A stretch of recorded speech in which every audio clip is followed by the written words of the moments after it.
This weekend, I attended Yegpin 2022, a pinball and arcade expo held over 4 days at Millennium Place in Sherwood Park, Alberta.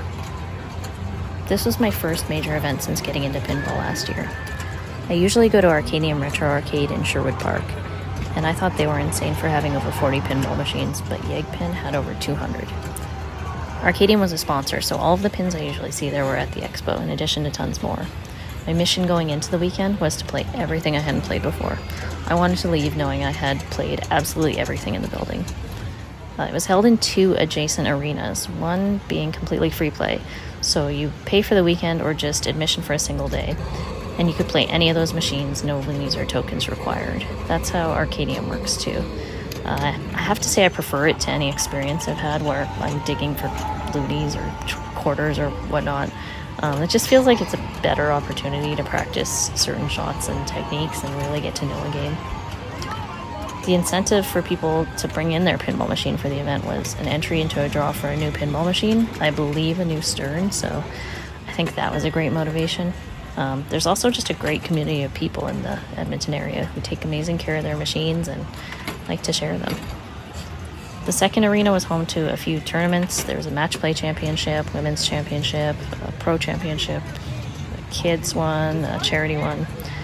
The first 2 days, all the machines in this area were reserved for competition, so we didn't venture over here too much. I spent most of Thursday and Friday focusing on playing everything in Arena 1. Nitro Pinball was there, and they brought some great new pins. There was a Cactus Canyon remake from Chicago Gaming Company that was really fun. The Haggis Fathom remake was super cool to see. Jersey Jack's Toy Story 4, which came out like 5 minutes ago, so it was amazing to play the newest pin in the world. That was probably one of the only machines I had to wait for. For the most part, I never had to wait in any lines. If you walked up to a bank of machines, there would usually be at least one free. Attendance was great. There were just enough games for everyone, and they had retro arcade machines that I saw lots of kids enjoying. I didn't play those too much just because I'm more of a pinball fan. Some of the games that I really enjoyed were NBA Fast Break, passing the ball and trying to shoot it like a basketball. I thought was really fun, and I'm not usually into sports themes. I really enjoyed Genie. I play that all the time on Pinball Arcade for Xbox. Like, if I'm going to play an early Solid State, that is it.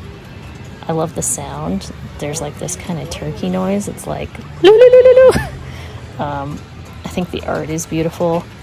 It's one of the only wide bodies I'm really into. Like, it's as big as a couch, but I'd rather have Genie than a couch.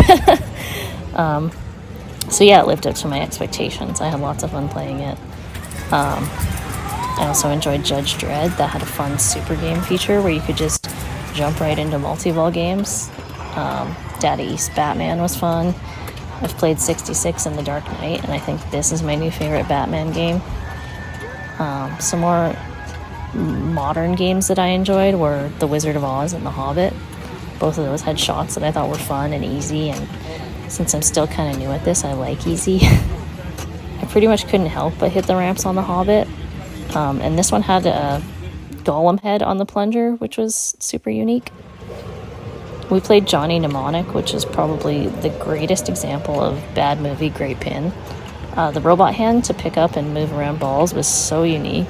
And this one had a neat topper that was like a fan displaying clips of the movie. So Keanu was watching over me as my friends made the Billionaires Club, and I just missed it. I'm a little disappointed there's no dolphin on the playfield, though.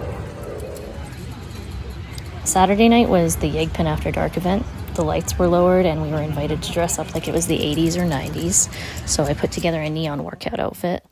I played games mostly in Arena 2 because those finally opened up for free play. But I still ended up mostly playing roller games, and I play that one all the time at the arcade. I think it might be my favorite pinball machine, just based on the theme.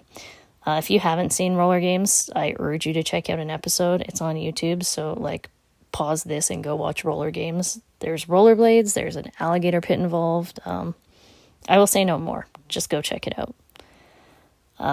It felt like it fit the neon tackiness of my costume. It just felt right.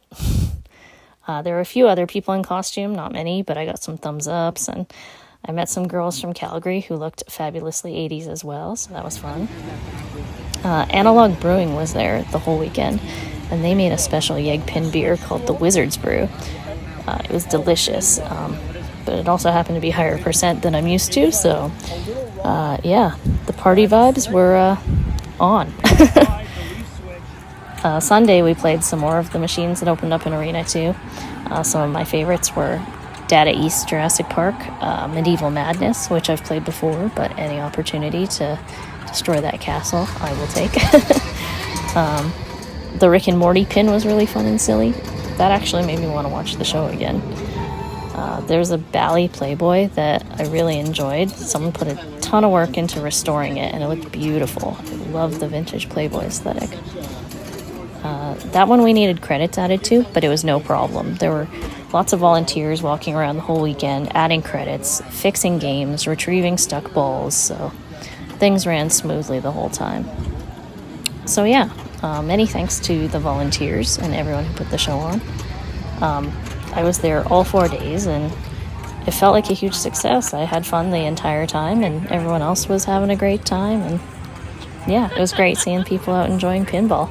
Can't wait till next year.